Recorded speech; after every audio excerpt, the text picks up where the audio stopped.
Good evening. Welcome to tonight's reading of stories from Ruskin Bond. The Golden Years. This is his last collection, The Golden Years. Many joys of living. The many joys of living a good long life. Oh. So let us start tonight's session with this. Item 52 here. It says bald and sexy. I see a lot from my window, particularly in the early morning when people are walking to work or just taking a stroll. From my second floor window, I get a view of their heads as they pass. And I can't help noticing that a number of men, middle-aged mostly, have bald patches in their crowns. My eye is having a little difficulty. Bald pates seem to be on the increase. The medical term is alopecia, an ugly word that should be removed from the dictionary. A-L-O-P-C-I-A, alopecia. Baldness is not a disease. It's a natural condition and often accompanies intellectual qualities. Shakespeare was bald and also was P.G. Wodehouse, both great men. My good father was bald at the age of 30. At the time he was working on a tea estate in Travancore, Kochi, now known as Kerala, and he had to spend much of the day out in the hot sun. This necessitated wearing a solar topi, a pith helmet, whenever he went out, and he felt that this contributed to his baldness. Solar topis were in fashion up to World War II and provided some protection from stones thrown from village boys and monkeys dropping their potty on you as you fought your way through tropical forests.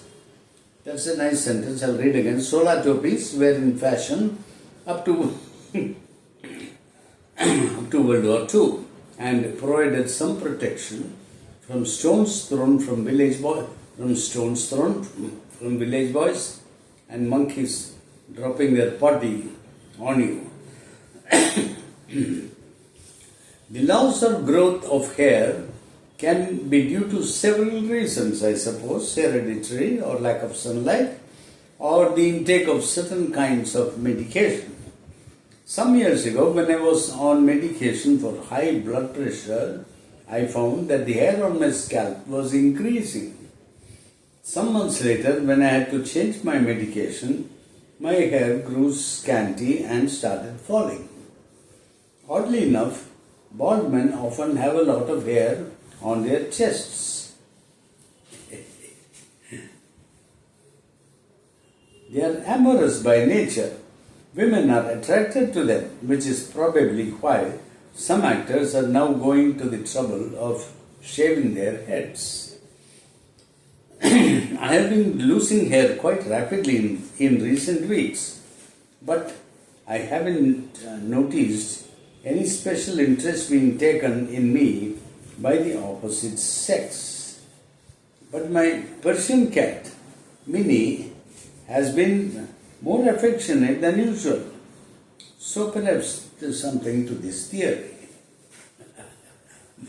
It's neither here nor there, just a little bit of light-hearted humor. And then the next one, another similar, very light-hearted thing.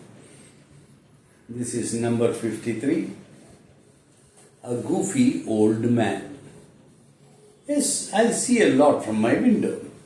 Right now, I can see the monsoon clouds approaching, blocking out the sunlight as they pass over Parithiba, the hill just to the north, just to the south of Lador.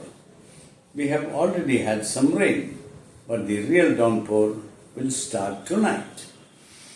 Overnight, there has been a change in the atmosphere. The moisture in the air has increased.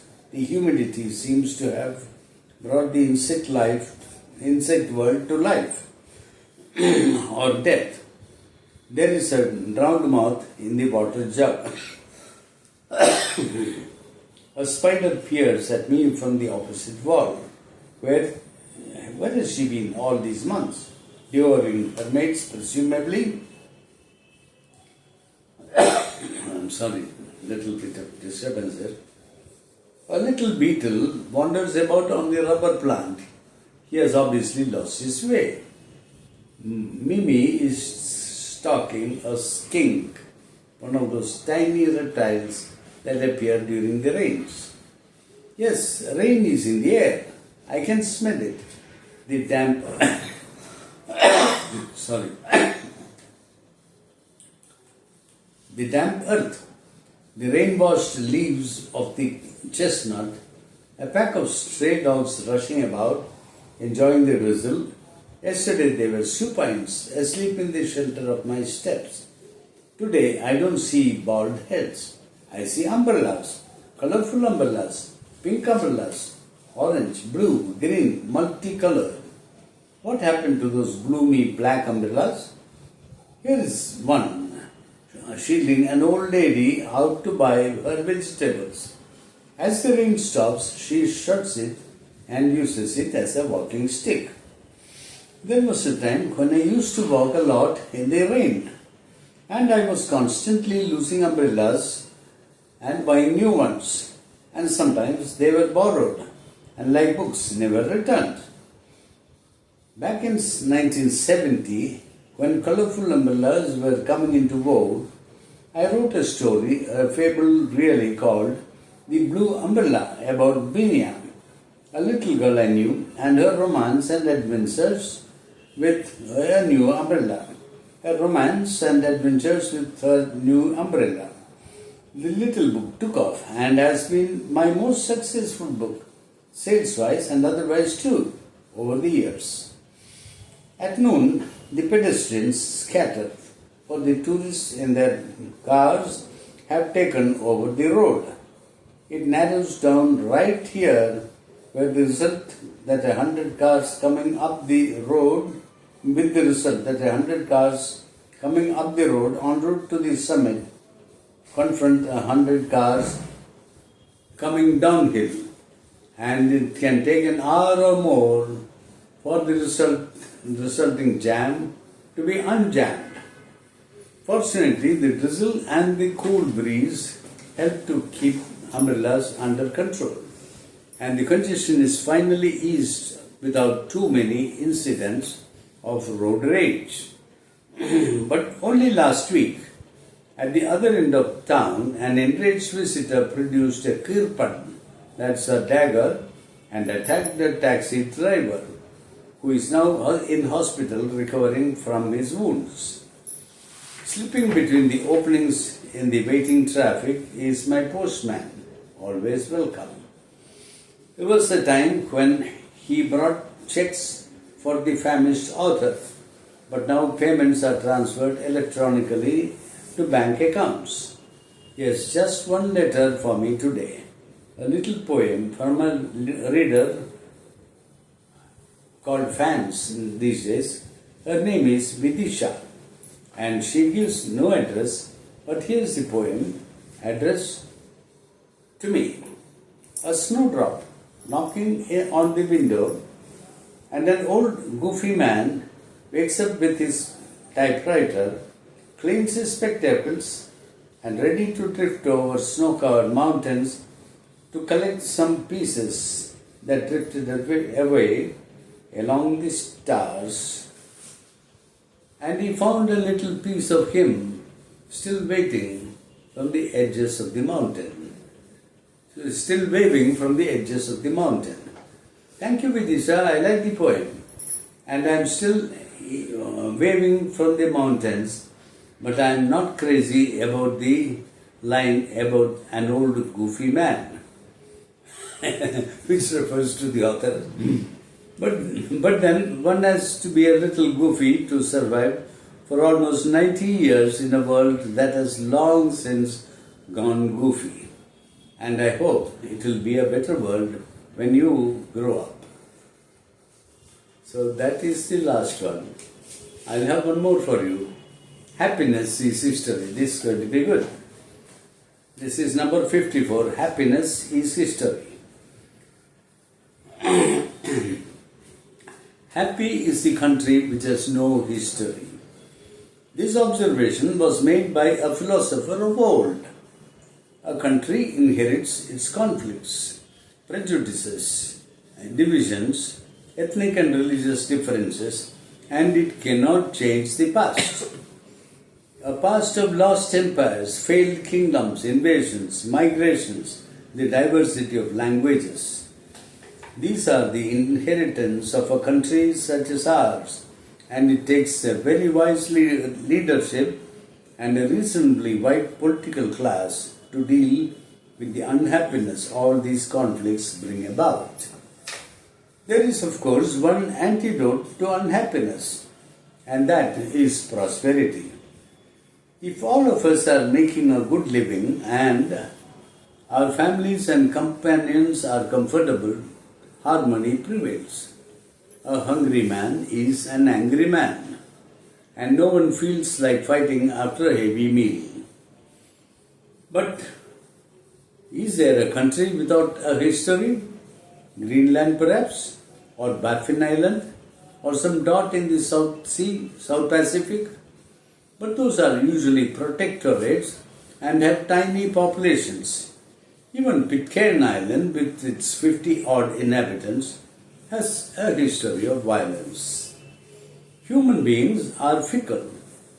Give them everything they want and they will ask for more. Also, we have quarrelsome natures.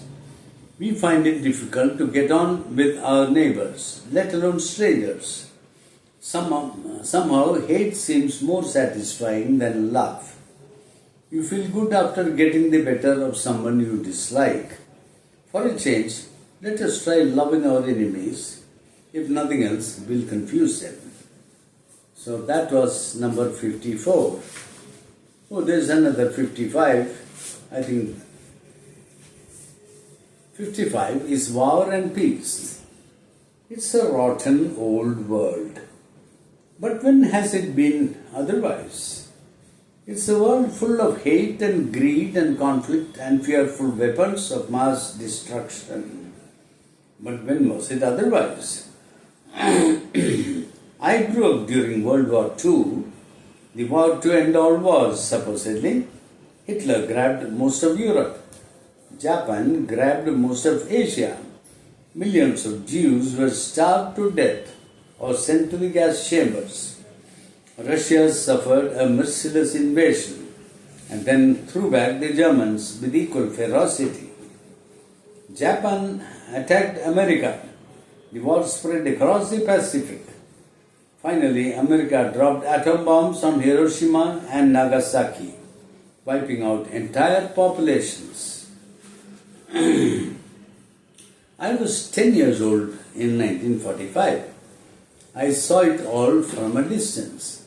The heaven of India. The distance was the heaven, the safe place of India. Came independence and partition and a bloodbath in which hundreds of thousands of displaced Indians perished in communal violence. Mahatma Gandhi, that apostle of peace, was assassinated. I was 13 and I saw it from the heaven of school in the hills. I was so lucky. Was it all over? Were there any more islands of peace left in the world? An island in the Pacific, perhaps? There was, until they used it to test a hydrogen bomb. No one can live there anymore. The wars continue. The weapons grow deadlier. The human race produces brilliant scientists who succumb to the pressure of their leaders and create nuclear bombs and missiles far more powerful than those that were used before to annihilate our fellow humans. We wait in suspense for these deadly devices to set into motion, as sooner or later they must be. The leaders of powerful nations do not inspire confidence. They are not ruthless Hitlers, they are fumbling Mussolinis. The helpless people of the smaller nations of Africa and Asia and South America look on in dismay. But here I am drinking my morning cup of tea. The sun is out, the geranium flaunts its scarlet blooms. Outside, the mountains are a lush green, for the monsoon has been generous. Dogs bark, children call to each other, a bulbul sings, all's well with the world, in one small corner anyway. The trees do not quarrel with each other, do they? The plants and wildflowers live in harmony. The wild creatures respect each other's space. Even the insect world is balanced. I sip my tea. What would I do without it? We are creatures of habit. We have spoiled ourselves. Take my tea away, and I'll be ready to go to war. So that was the thing. Then there is number 56. Enough. Okay.